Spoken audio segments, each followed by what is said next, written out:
आता मी जे तुम्हाला सांगणार आहे ते तुम्हाला कितपत पटेल मला माहित नाही. म्हणजे ज्यांना ज्यांना स्वामींची प्रचिती आली त्यांना नक्कीच पटेल. पण माझा अनुभव आज मला खूप प्रकर्षाने सगळ्यांना सांगू वाटतोय. आणि असे छोटे मोठे अनुभव येत राहतात, पण सगळ्यात मोठा अनुभव जो मला झालेला आहे तो मला सांगायचा आहे. झालं असं की मी आज म्हणजे खरं तर मी माझ्या पप्पांना म्हणजे मम्मी पप्पाकडे आहे, तर न सांगता आजीची आठवण आली होती. त्यामुळे अक्कलकोटला असतं मामाचं घर माझ्या, तर मी तिला अचानक भेटायला गेले होते. आणि मम्मीचा फोन आला की पप्पा रात्री 8 वाजता येत आहेत ड्युटीवरून, म्हणजे ते मुक्काम करतील असं वाटलं होतं, पण येत आहेत. मग मला यायचं होतं फास्ट, कारण की मी त्यांना सांगितलं नव्हतं. न सांगता मला आजीची आठवण येत होती म्हणून मी भेटायला गेले होते. आणि 7ला उशीर झाला मला तिथून निघायला. तर जे अक्कलकोटपासून आमच्या गावाचं जे अंतर आहे ना ते खूप म्हणजे काळोख, आणि रस्त्याला कोणी नसतं, आणि थोडंफार चोरीचं प्रमाण, आणि कोणीच नसतं. आणि खरंच तसं झालं की पुढे जाताना किंवा येताना कोणीच नव्हतं रस्त्यात. आणि मग मला भीती वाटायला लागली. आणि मी घरून निघालेले तेव्हा हेडफोन्स घातले होते, आणि असंच कोणतं तरी पिक्चरमधलं म्हणजे मूवीजमधलं गाणं लावून दिलं होतं.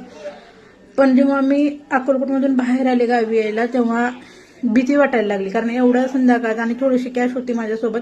पैशांचं जाऊ दे, मी तशी धाडशी आहे, पण जर रस्त्यात कुणी गाडी अडवली किंवा अंधार बघून नाही ते विचारायला लागले. आणि थोडेसे ऍक्सिडेंट होतात, त्यामुळे ते सारखं मनात यायला लागलं की त्या जागेवरून आपल्याला काही बाधा होईल का, म्हणजे असं नाही ते विचार एकटी असल्यामुळे यायला लागले. आणि मी असं सहज म्हणून गेले स्वामींना की स्वामी, मला आता तुमची खूप गरज आहे, प्लीज माझ्यासोबत राहा. असं मी मनातल्या मनात, गाडीचा स्पीड तर चालूच होता, तसं म्हणत म्हणत मी त्यांना म्हणून गेले. आणि तुम्हाला मी सांगते, मी फक्त रॅन्डम पिक्चरमधलं गाणं लावलं होतं येताना. मी ही प्रार्थना अक्कलकोट सोडता क्षणी म्हणजे ते गाणं संपलं आणि मी त्यांना प्रार्थना केली. ते गाणं संपून ऍडव्हर्टाईज चालू होती. त्याच्यानंतर गावाला येईपर्यंत म्हणजे मला जवळजवळ पाऊण तास लागला. खरं तर 1 तास लागतो, पण मी गाडीचा स्पीड ठेवला होता फास्ट, कारण की भीती होती मला त्यामुळे स्कूटीवर. आणि त्याच्यानंतरपासून ते घरात म्हणजे दारात येईपर्यंत आमच्या घराच्या फक्त स्वामींची गाणी लागत होती. आणि निशंक हो हे आपला जो तारक मंत्र आहे ते स्पीडमध्ये पण आहे आणि शांत पण आहे, दोन्ही वर्जन आहेत त्याचे. तर ते गाणं डबल लागत होतं. आणि ऍडव्हर्टाईज लागली तरी सुद्धा मला असं वाटत होतं की स्वामी तुम्ही गेलात का, म्हणजे असं वाटत होतं की स्वामी गाणी लागतात तर माझ्या सोबत आहेत. भीती होती, पण ते सोबत आहेत हा एक आधार होता.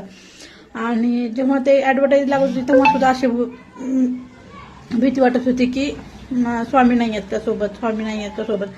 पण इतका डेंजर मला अनुभव आला ना, आज मी घरी आले तर मम्मीपाशी रडले, आजीला फोन करून आजीजवळ रडले. की फक्त माणसाने काय करायला हवं माहिती का, पारायण वगैरे हे तर आपल्या श्रद्धेचा भाग आहे, पण त्यांचं